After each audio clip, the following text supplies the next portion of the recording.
Medical कॉलेजला मान्यता आहे, पण आम्हाला स्वतःची बिल्डिंग नाही. स्वतःची बिल्डिंग बनण्याचा पहिला प्रयत्न करीन. मेडिकल कॉलेजच्या माध्यमातून स्वतःची बिल्डिंग झाल्यानंतर माझा असा विचार चालला आहे की सिम्बॉसिससारखं डीम्ड युनिव्हर्सिटी, MIT सारखी डीम्ड युनिव्हर्सिटी माझ्या परभणीत आणण्याचा प्रयत्न करीन. म्हणजे 2 युनिव्हर्सिटी तयार होतील. एक स्टेट गव्हर्नमेंटची युनिव्हर्सिटी असेल आणि दुसरी प्रायव्हेट युनिव्हर्सिटी असेल, ताकी यातून युवकांना संधी मिळेल. इंजिनिअरिंग कॉलेजच्या दृष्टीनं मी हब उभा करण्याचा प्रयत्न, इंजिनिअरिंग कॉलेज नाही, टेक्निकल लेवलचं नॉलेज जर घ्यायचं असेल आम्हाला, IIT सारखी कन्सल्टंट पोई सारखी इन्स्टिट्यूट करायची असेल तर we want our engineering student in our Parbhani. म्हणजे हा माझा पहिला प्रयत्न राहील की माझ्या भागात मेडिकल कॉलेज, इंजिनिअरिंग कॉलेज पाहिजे. ह्या दृष्टीनं मी एज्युकेशनच्या दृष्टीनं उभं KG to PG इंग्लिश मिडियमचं टॉप पोद्दार इंटरनॅशनल स्कूलसारख्या इन्स्टिट्यूट देखील मी इथं आणण्यासाठी प्रयत्न करीन. त्यांना लागणारे इन्फ्रास्ट्रक्चर केंद्र आणि राज्य सरकारच्या सहयोगातून इलेक्ट्रिसिटी असेल, लँड असेल, ते प्रोव्हाइड करायची जिम्मेदारी परभणीकराचा खासदार म्हणून मी करण्याचा प्रयत्न करीन. आणि ह्या दृष्टीनं एज्युकेशनच्या दृष्टीनं IAS आणि IPSचं ट्रेनिंग सेंटर मोठ्या प्रमाणात बनलं पाहिजे. MBAची मुलांची लाईन वाढली पाहिजे. त्यामुळं आमचा IQ वाढेल. जगामध्ये बाहुबल तो योद्धा श्रेष्ठ आणि बुद्धिबल तो जगश्रेष्ठ. मग इंटेलेक्च्युअल लेवल जर आमचे IQ वाढवायचं असेल तर आम्हाला एज्युकेशनवर जास्त कॉन्सन्ट्रेशन करावं लागेल. माझ्या येणाऱ्या मतदारसंघात, परभणी मतदारसंघामध्ये जिल्हा परिषदच्या शाळा देखील मी स्ट्रेंथनिंग करण्याचा प्रयत्न करणार आहे. महानगरपालिकेच्या शाळेला देखील योग्य शिक्षण, त्याला डिजिटल सिस्टम कशी लागण्याचा प्रयत्न करेल, त्यासाठी देखील मी NGOचा फायदा घेईन, कॉर्पोरेटर सेक्टरचा उपयोग घेईन आणि माझ्या जिल्हा परिषद शाळा, माझ्या परभणीच्या नगरपालिकेच्या शाळा कशा एक्सटेंड होतील.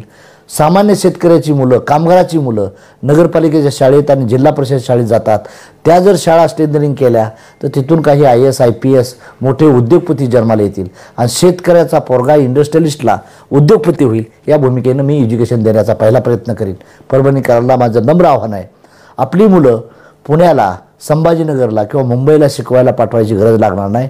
येणाऱ्या 5 वर्षात मी मोदी साहेबांशी विनंती करून, राज्याचे मुख्यमंत्री आदरणीय एकनाथ शिंदे साहेब असतील, देवेंद्र फडणवीस साहेब असतील किंवा अजित पवार साहेब असतील, या चौघांना विनंती करून मी झोळी मागण्याचा प्रयत्न करून माझ्या परभणीच्या युवकांना, युवतींना योग्य कसं शिक्षण, हाय लेवलचं शिक्षण कसं मिळेल हे मी करण्याचा प्रयत्न करीन. ग्रँड मेडिकल कॉलेज असेल, BJ मेडिकल कॉलेज असेल, यांच्याशी मी टायअप करण्याचा प्रयत्न करीन. राज्य सरकारचा त्या भागाचा प्रतिनिधी म्हणून ह्या युवकांना आणि युवतींना संधी देण्याची भूमिका एज्युकेशनच्या दृष्टीनं माझं परभणी, जसा लातूर पॅटर्न आहे अहमदपूरचा, तसाच मी महाराष्ट्रात परभणीचं नाव कसं एज्युकेशनच्या दृष्टीनं वाढेल, पुण्याचा विद्यार्थी देखील परभणीला आला पाहिजे, ह्या दृष्टीचं मी स्टडी सेंटर उभा करण्याचा प्रयत्न करीन. त्यासाठी मतदार बंधूंना मी एवढेच सांगू इच्छितो की तुमचं मला सहयोग पाहिजे, जनतेचं सहयोग पाहिजे. मी हे एज्युकेशन हब वाढवण्यासाठी या जिल्ह्यातले काही कॉर्पोरेट, या जिल्ह्यातले काही एडिटर्स, या जिल्ह्यातले काही बुद्धिजीवी, वकील, डॉक्टर्स, इंजिनियर्स यांचं एक टीम बनवीन आणि त्या कामगारांची, काही लोकांची, युनिव्हर्सिटी व्हाईस चान्सलर लोकांची, DHOची यांची टीम बनवून त्यांच्याकडून थीम चांगलं घेऊन मला परभणी एज्युकेशनदृष्ट्या, शैक्षणिकदृष्ट्या कसं प्रगल्भ शहर बनल, प्रगल्भ हे जिल्हा कसा बनल, यासाठी मी कसून प्रयत्न करेन. हा एपिसोड झाला एज्युकेशनचा बाबत. इंडस्ट्रियल सेक्टरमध्ये परभणी जिल्ह्याचा औद्योगिक विकास कसा झाला पाहिजे. पहिल्या जुटला मी सांगू इच्छितो की रेल्वे डिपार्टमेंटबद्दल बोलू शकतो.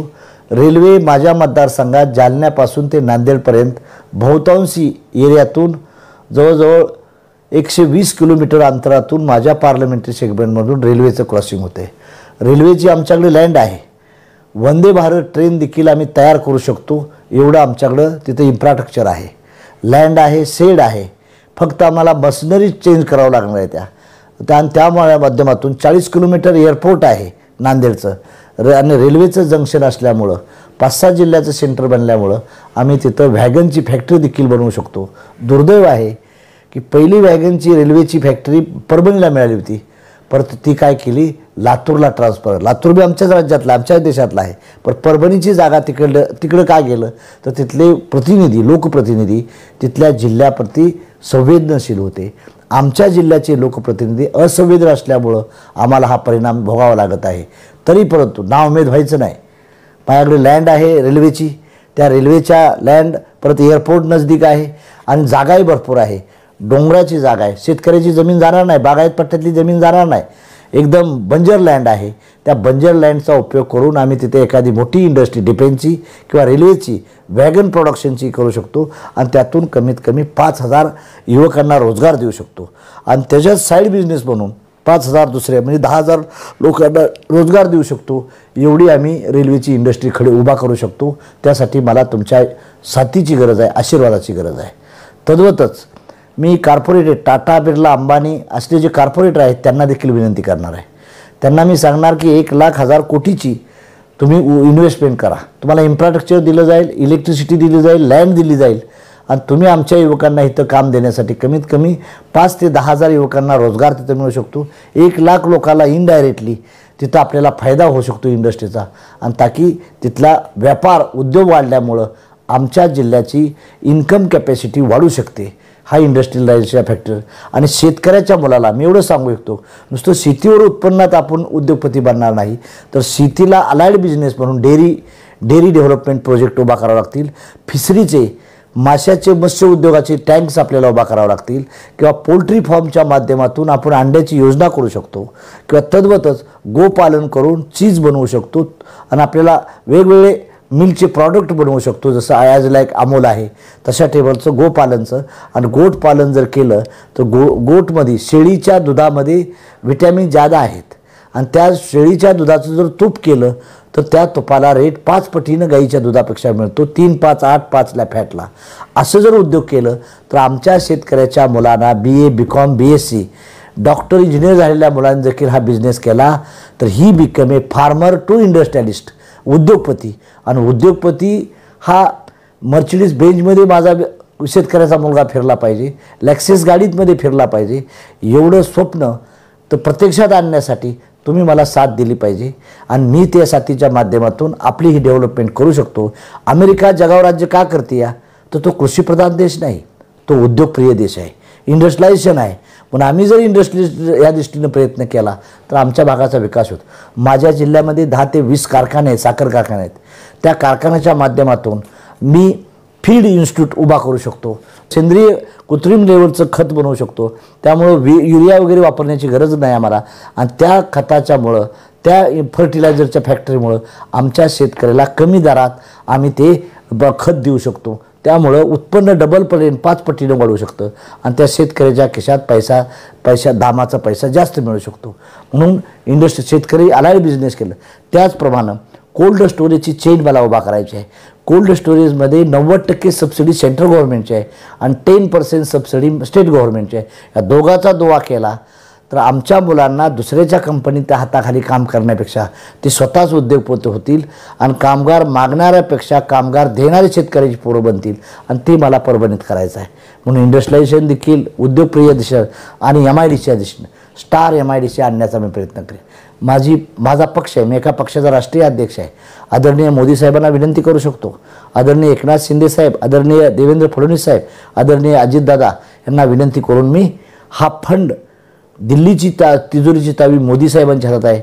मी त्यांना विनंती करून तो फंड आणू शकतो. एकनाथ शिंदेंच्या हातात, अजितदादाच्या आणि देवेंद्र फडणवीसच्या हातात आहे. त्यांना विनंती करून आणि तो फंड माझ्या जिल्ह्यासाठी युटिलाइज करून आमच्या इथल्या मुलांना योग्य रोजगार मिळण्यासाठी मदत करू शकतो. पाण्याचं इन्फ्रास्ट्रक्चर आमच्याकडे आहे, पाणी आमच्या भूगर्भात जादा आहे.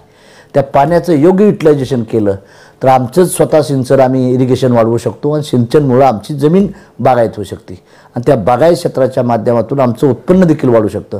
म्हणून इंडस्ट्रियलायझेशन आणि ॲग्रिकल्चर आणि एज्युकेशन हे तिघाचा संगम आम्ही एकत्र करण्याचा प्रयत्न केला.